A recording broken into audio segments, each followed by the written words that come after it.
예, 오늘은 새 포도주는 새 부대에 라는 제목으로 함께 말씀을 생각해 보겠습니다.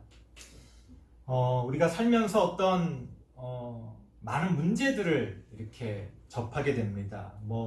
개인적인 차원의 문제도 있을 수 있고요. 가정에서나 직장에서나 아니면 어떤 사회적인 국가적인 그런 많은 문제들 우리가 많은 그런 어려움들을 직면하게 됩니다. 자, 우리가 그런 문제들을 이렇게 딱 맞닥뜨렸을 때, 그 문제를 해결하기 위해 이렇게도 해보고, 저렇게도 해보고, 여러 가지 방법들을 사용합니다.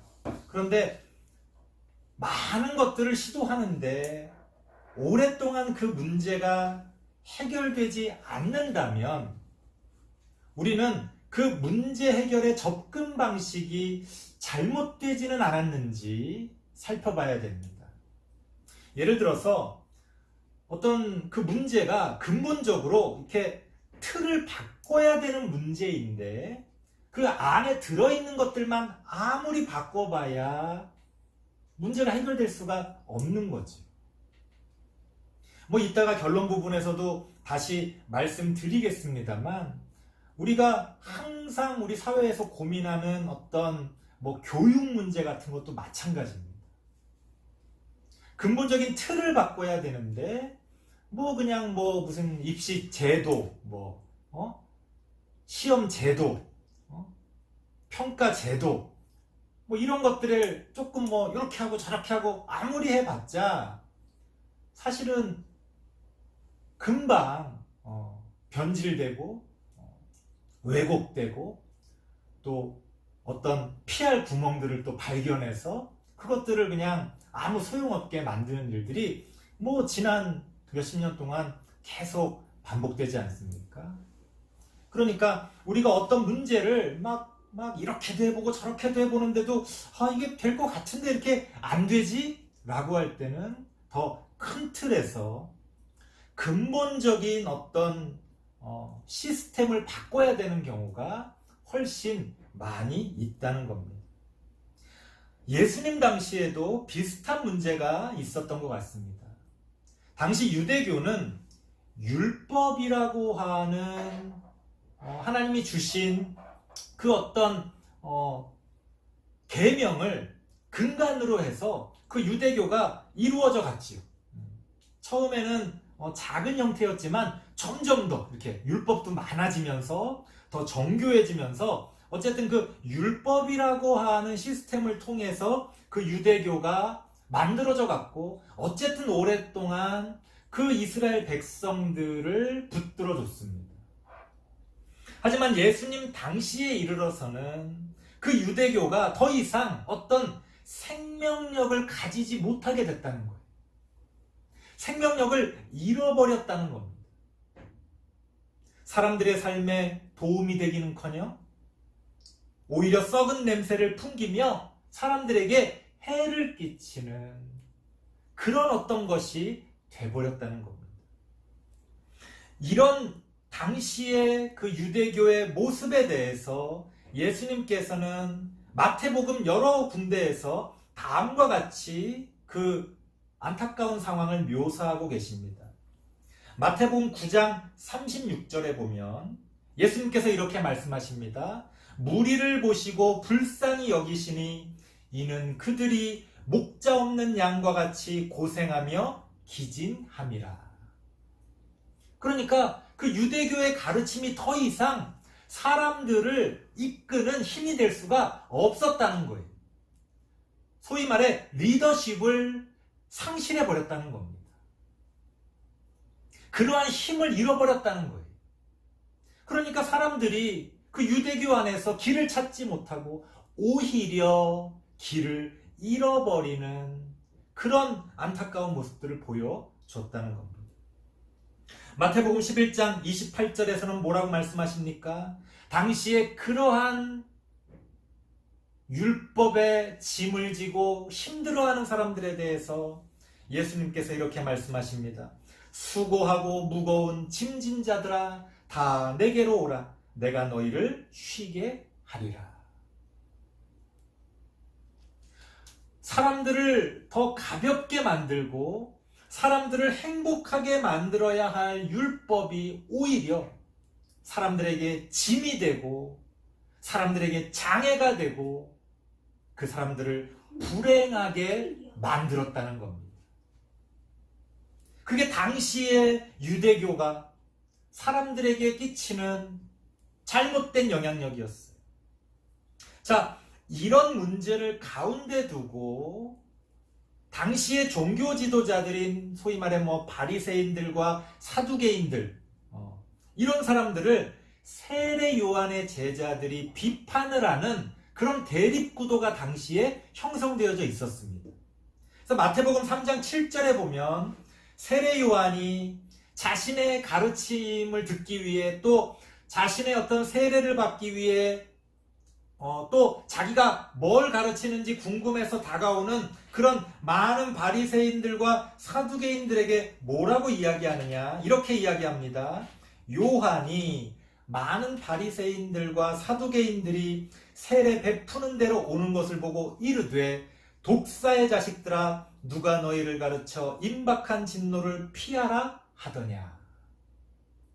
그러니까 세례 요한과 세례 요한을 따르던 사람들이 당시의 그 유대교의 더 이상 생명력을 잃어버린 그 모습에 대해서 비판하고 심판하고 있었다는 거예요. 자, 그런 대립구도가 이렇게 예수님 당시에 형성되어져 있었습니다. 하지만 그런 세례 요한의 가르침조차 그저 듣기에 말만 시원할 뿐이지 실제로 사람들의 삶이 달라지지는 않았다는 거예요. 이런 모습들 굉장히 많이 있죠? 실제로 어떤 것들을 변화시키는 능력은 없이 그저 듣기에 시원하게만 다가오는 거죠. 그게 잘못됐다는 게 아니라 그게 한계가 있다는 걸 우리가 알아야 된다는 거예요. 사실 요새 유튜브에서 여러 가지 많은 어떤 주장들이 난무하는 것을 볼 때 그런 식으로 느껴질 때가 많이 있어요. 처음에는 이런 기존의 언론들이 잘못하는 어떤 그런 부분들을 이런 유튜브라고 하는 매체가 좀 보완해 줄 수 있지 않을까 그런 기대를 했습니다만 최근엔 어떻습니까? 유튜브라고 하는 것이 그저 듣기에 말만 시원할 뿐이지 진정 우리의 삶을 제대로 변화시키고 있는 것인지 의문스러울 때가 많이 있습니다. 그리고 그 유튜브조차도 이제 장사 속이 돼서 그저 구독자들을 늘리고 어떤 광고 수익을 더 많이 받기 위한 그래서 더 자극적인 그런 모습으로 점점 왜곡되고 편질되고 있지는 않은지 그러한 상황들에 대해서 안타깝게 바라보게 됩니다. 당시의 세례 요한과 세례 요한을 따르던 사람들, 그 세례 요한의 제자들이 잘못했다는 게 아니에요. 여전히 한계가 있었다는 거지. 분명히 어떤 잘못을 지적하고 그 잘못된 것을 드러내는 것 중요합니다. 하지만 대안이 없다면 무슨 소용이 있겠습니까? 그러한 어떤 생명력을 잃어버린 유대교의 모습 가운데서 또 어떻게든 그것을 좀 바꿔보려고 하는 세례 요한과 같은 선지자들의 등장. 하지만 실제로는 아무것도 바뀌지 않는 상황 가운데서 사람들은 고통받고 있었다는 것. 그렇게 혼란스럽고 시끄럽던 상황 가운데서 예수님이 등장하십니다. 예수님께서는 뭐가 달랐던 걸까요? 당시에 세례 요한으로 대표되는 그런 선지자들의 날선 비판들과 당시에 잘못된 것들을 지적하고 당시에 어떤 틀린 그런 어떤 유대교의 체제들에 대해서 비판하던 그런 어떤 모습들과 예수님은 뭐가 달랐던 걸까요? 세례 요한의 제자들조차 예수님의 가르침을 이해하지 못했습니다. 그래서 오늘 본문을 보면 예수님께 와서 세례 요한의 제자들이 바리새인들과 함께 예수님을 비판하는 장면을 보게 됩니다. 되게 이상한 장면이에요. 원래 세례 요한의 제자들이 제일 싫어하는 게 바리새인들인데 오히려 그 바리새인들과 함께 예수님을 비판합니다. 마태복음 9장 14절 말씀 같이 한번 읽어보겠습니다. 마태복음 9장 14절입니다. 시작. 그때에 요한의 제자들이 예수께 나와 이르되 우리와 바리새인들은 금식하는데 어찌하여 당신의 제자들은 금식하지 아니하나이까? 지금 요한의 제자들, 세례 요한의 제자들이 바리새인들과 한 편을 먹었어요. 그러면서 누구를 비판합니까? 비난합니까? 예수님의 제자들을 비난하고 비판합니다. 아마도 금식을 해야 할 어떤 때였던 것 같아요. 그 당시의 율법에 의해서 금식을 해야 할 때였던 것 같은데 예수님의 제자들은 금식을 하지 않았다는 거예요. 오히려 죄인들과 함께 식사를 하면서 그런 어떤 율법에 어긋나는 모습을 보여줬다는 겁니다. 그게 도저히 이해가 되지 않았고 마음에 들지 않았던 거예요. 그래서 그 전까지만 해도 서로 다투던 바리새인들과 세례 요한의 제자들이 이 금식이라고 하는 이 율법에 대해서는 한마음이 되어서 예수님의 제자들을, 더 나아가 예수님을 비판하고 있는 겁니다. 예수님의 대답은 무엇이었을까요? 15절 말씀 같이 한번 읽어보겠습니다. 15절입니다. 시작. 예수께서 그들에게 이르시되 혼인집 손님들이 신랑과 함께 있을 동안에 슬퍼할 수 있느냐? 그러나 신랑을 빼앗길 날이 이르리니 그때에는 금식할 것이니라. 아멘. 무슨 말입니까? 결론적으로 말씀드리면 너희들의 율법의 기준으로 나를 판단하지 말라는 거예요. 무슨 얘기냐? 지금 예수님이 율법을 부정하는 게 아니라 당시의 사람들이 그 율법이라고 하는 도구를 가지고 오히려 하나님의 뜻을 허물어뜨리고 있었다는 걸 얘기하고 있는 겁니다. 자, 금식이라고 하는 율법의 의미가 뭡니까? 왜 금식합니까? 우리가 금식을 통해 이루고자 하는 신앙적인, 영적인 목적이 있는 거예요. 하나님께 더 가까이 나아가기 위해서 금식을 하는 겁니다. 그렇죠?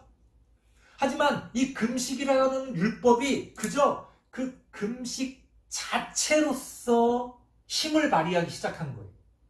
그래서 금식의 의미는 사라져버리고 내가 지금 금식을 했냐 안 했냐, 얼마나 금식을 완벽하게 잘했냐 못했냐, 그거를 가지고 사람들이 다투기 시작했다는 거예요.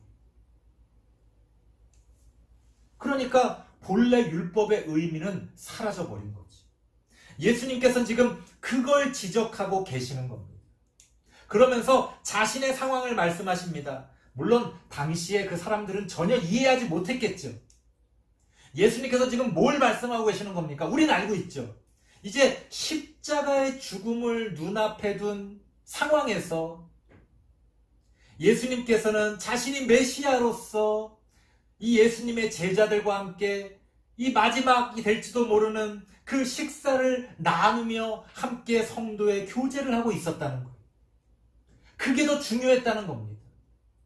하지만 이제 나중에 내가 십자가에서 죽게 된다면 아마도 예수님의 제자들은 금식하지 말라고 해도 금식하게 될 것입니다.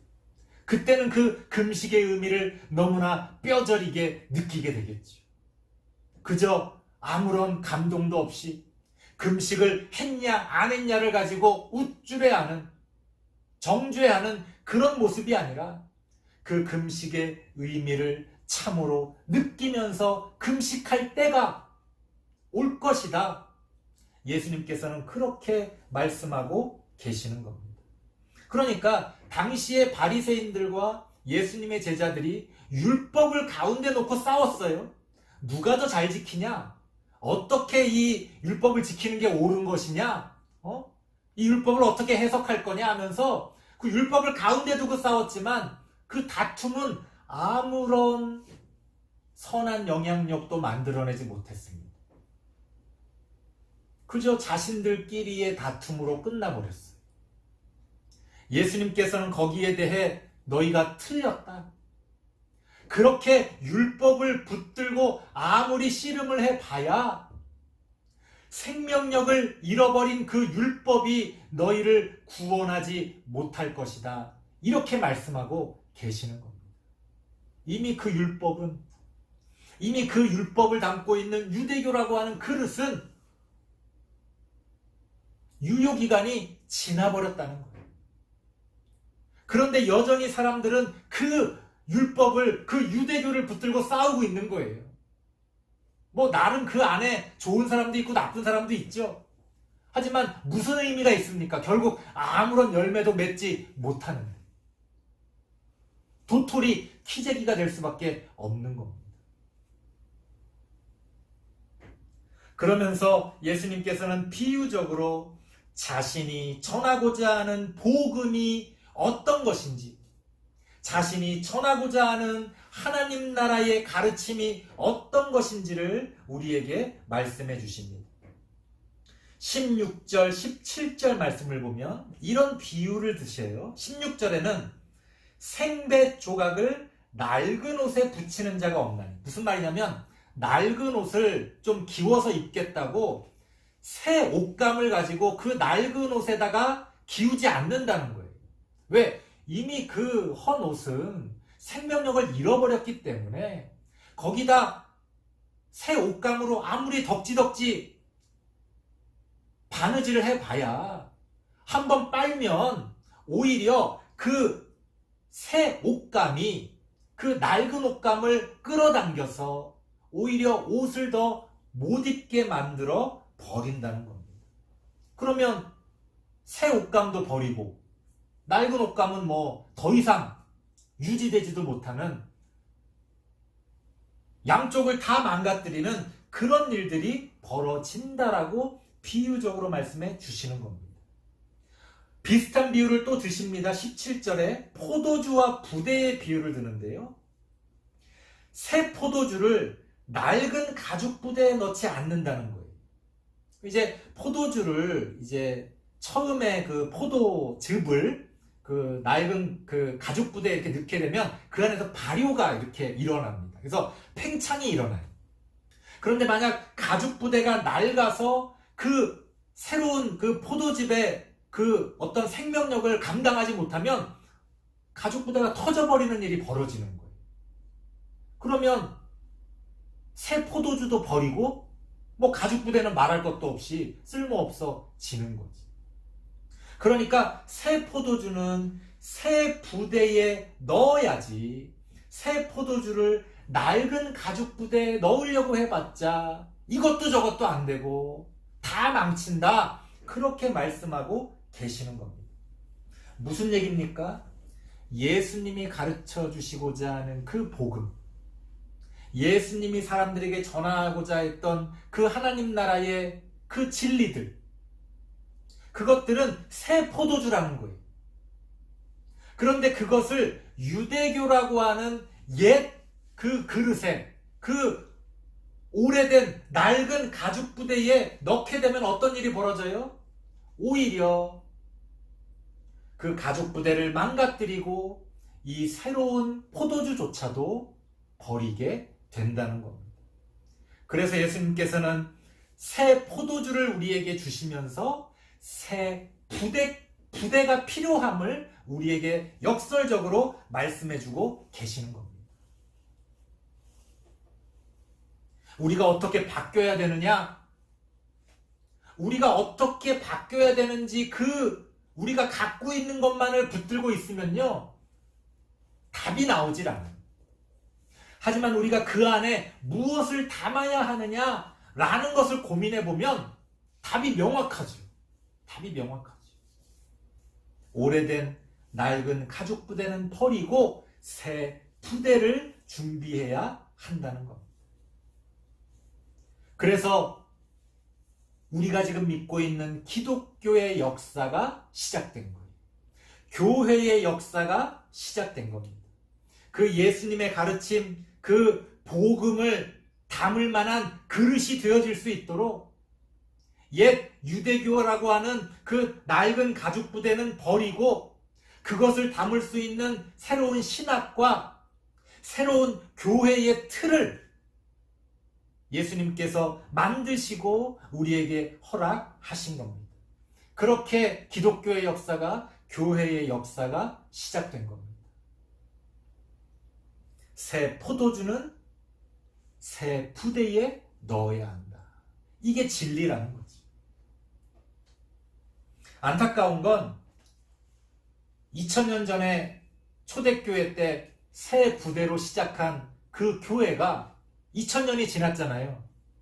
그 가운데서 낡은 가죽 부대로 변질되는 경우가 얼마나 많이 있었겠습니까? 그래서 중간에 한두 번씩 소위 말해 종교개혁이라든가 교회개혁과 같은 그런 어떤 새로운 역사들이 다시 시작된 겁니다.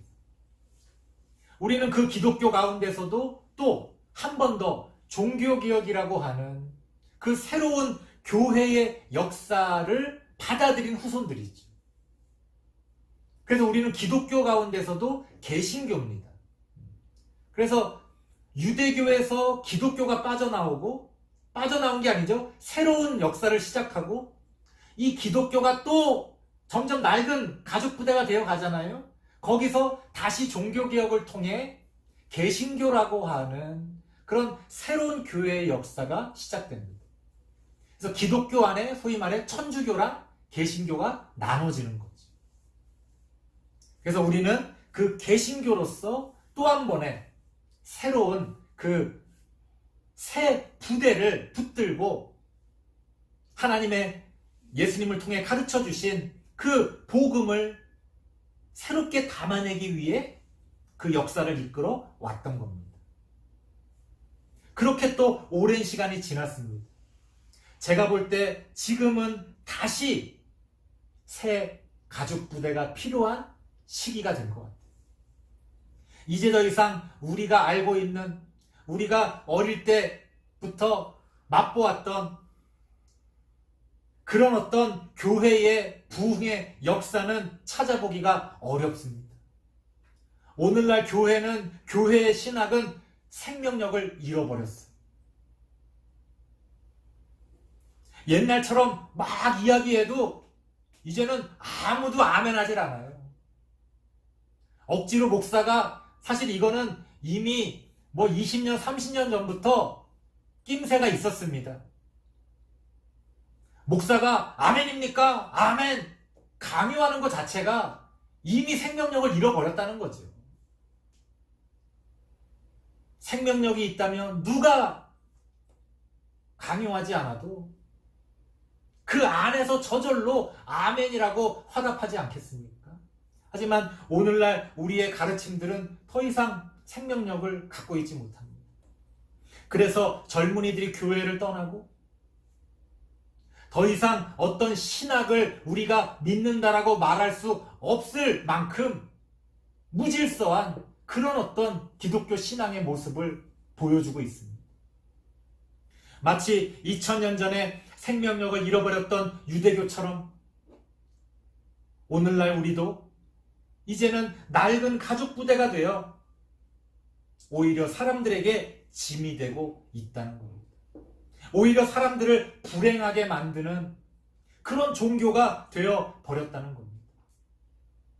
하나님의 진리는요, 예수 그리스도의 복음은요, 날마다 새로운 특성이 있습니다. 그러니까 진리고 복음이지.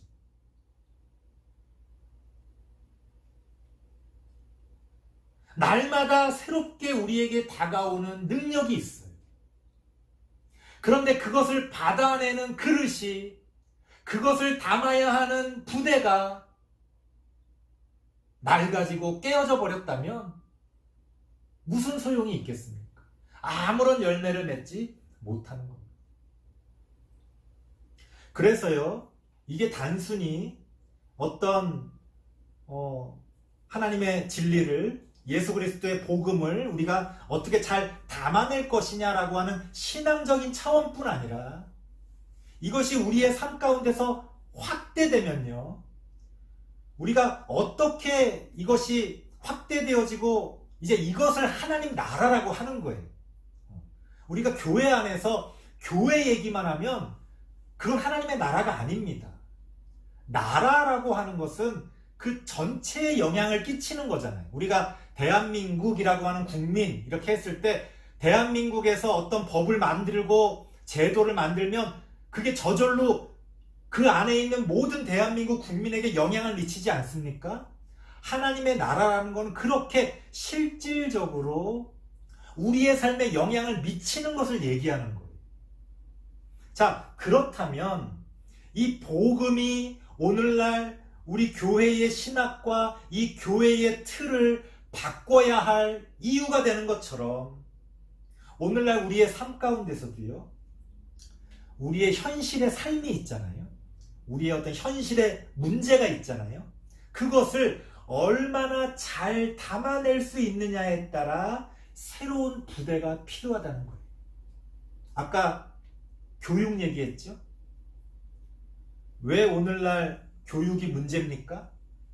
학교라고 하는 그릇이, 이 공교육이 오늘날의 현실의 문제를, 오늘날의 이 현재를 살아가는 우리 아이들을 담아내질 못하는 거예요. 세상은 바뀌었고 사람들은 바뀌었는데 학교는 옛날하고 똑같은 거예요. 그러니까 그걸 담아내지를 못하니까 계속 문제가 벌어지는 겁니다. 그러니 거기다 놓고 아이들 줄 세우는 거를 1열로 세우느냐 2열로 세우느냐 모양을 어떻게 삼각형으로 세우느냐 아무리 고민해 봤자 결국은 줄 세우기인데 뭐가 달라지겠습니까? 부대가 낡은 부대인데 거기다 새 포도주를 넣어봤자 새 포도주만 망치는 거죠. 그래서 오늘날 대한민국의 공교육이 오히려 아이들을 망치고 있다, 이렇게까지 얘기할 수가 있는 거예요. 차라리 그냥 다들 학교를 안 가버리면 오히려 더 어떤 새로운 교육의 역사가 우리 안에서 자발적으로 일어나지 않을까? 그런 생각이 들 정도입니다. 의무교육이라는 거 다 없애버리고 아예 학교라는 걸 다 없애버리면 아마 더 잘 알아서 잘 교육을 하지 않을까 싶을 만큼 이 오래된 가죽부대 같은, 낡은 가죽부대 같은 이 학교의 이 모습이 안타깝다는 거예요. 그래서 오늘날 우리가 이 학교라고 하는 낡은 가죽부대를 새롭게 바꾸지 못한다면 그 안에서 정책을 조금 바꿔봤자 달라지는 건 없다. 이 정당 저 정당 바꿔봤지만 달라졌습니까 그동안? 오히려 더 악화되고 있잖아요. 그러면서 자기들끼리 누가 옳으네 그르네 내로남불이네 똑같으면서 우리나라에서 가장 문제라고 하는 교육 문제, 부동산 문제 근본적인 해결책이 뭔지는 분명해요. 그 틀을 바꿔야 되는데 아무도 그 틀을 바꾸려고 하지 않는다는 거예요. 왜? 이미 그 안에서 기득권이 된 사람들은 그게 옳건 그르건 그 기존의 시스템이 자신들에게 유리하기 때문에 바꿀 생각을 안 한다는 겁니다.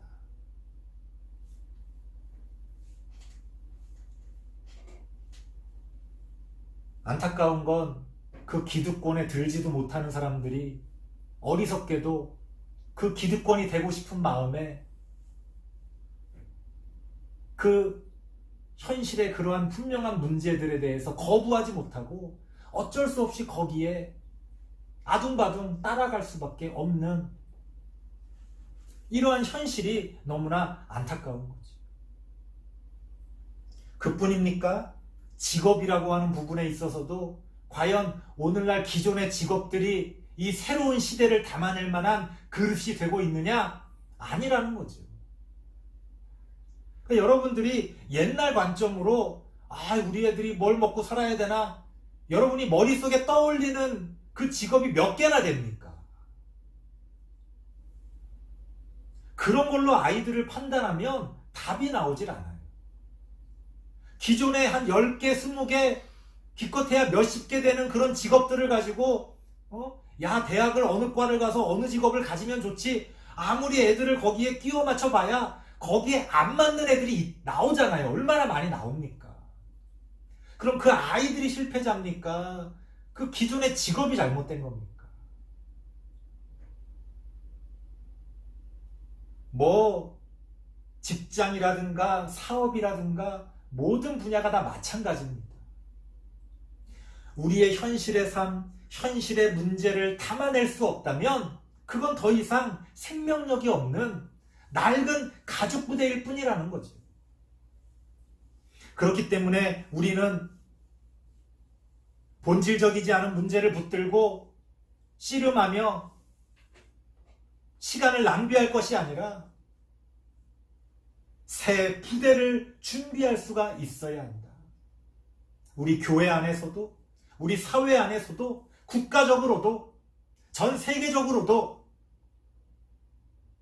이 새로운 시대에 그 어떤 새로운 문제와 또 그 새로운 삶에 합당한 그러한 새 부대를 우리가 고민하며 만들어갈 수 있어야 한다. 그리고 그런 것들을 만들 수 있는 사람을 지지해주고 뽑아줘야 된다. 그래야 민주주의가 힘을 발휘할 수 있죠. 뭐 언론 때문이다, 뭐 정치인들 때문이다, 아무리 얘기해봐야 그런 거에 속아 넘어가는 사람들이 있는 한, 그런 사람들이 절반이 넘는 한 민주주의는 실패할 수밖에 없는 거죠. 그렇다면. 그렇기 때문에 우리는 깨어서 새 부대를 준비해야 합니다. 우리 교회가 먼저 기존의 틀을 벗어버리고 새로운 신학과 새로운 모습의 교회를 사람들에게 보여줄 수가 있어야 합니다. 우리의 신앙으로 우리 안에서조차 새 부대를 만들 수 없다면 우리가 이 사회를 향해 무엇을 얘기할 수가 있겠습니까? 실제로는 이게 같이 가는 겁니다. 교회가 결국 세상 안에 있기 때문에 교회는 세상과 닮을 수밖에 없어요. 그리고 세상은 교회를 닮을 수밖에 없습니다. 우리가 먼저 이 교회 안에서 이 현실의 삶과 문제를 담아낼 수 있는 신학을 만들어내고 우리 교회의 모습들을 만들어내고 더 나아가 이 사회 가운데서 학교와 직업과 직장과 사업과 모든 일들에 대해서 우리가 새로운 부대를 만들어낸다면 그렇게 하나님의 나라는 또 새로운 차원으로 세워져 갈 수가 있는 겁니다. 지금 그 한계에 우리가 와 있다. 좋게 생각한다면 그 과도기 가운데 우리가 와 있다. 그래서 여러분들이 이렇게 혼란스러워하고 이제는 정말 각자 도생이냐 라고 절망스러워하는 거예요. 오히려 지금이 기회다. 그렇기 때문에 각자 도생할 것이 아니라 그렇기 때문에 그런 의식이 있는 사람들이 힘을 모아서 새로운 세상을 만들어 가야 한다는 겁니다. 새로운 부대를 준비해 가야 한다는 겁니다. 그렇게 새 포도주를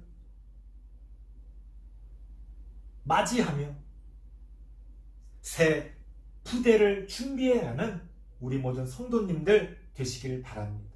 기도하겠습니다. 하나님 감사합니다. 새 포도주를 새 부대에 넣고자 하는 그런 우리들의 믿음이 열매를 맺어갈 수 있도록 함께하여 주시옵소서.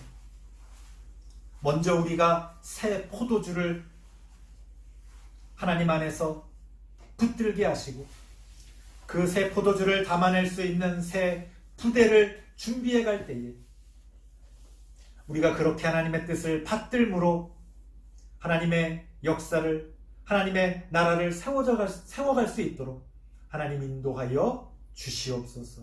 예수님의 이름으로 기도드리옵나이다. 아멘.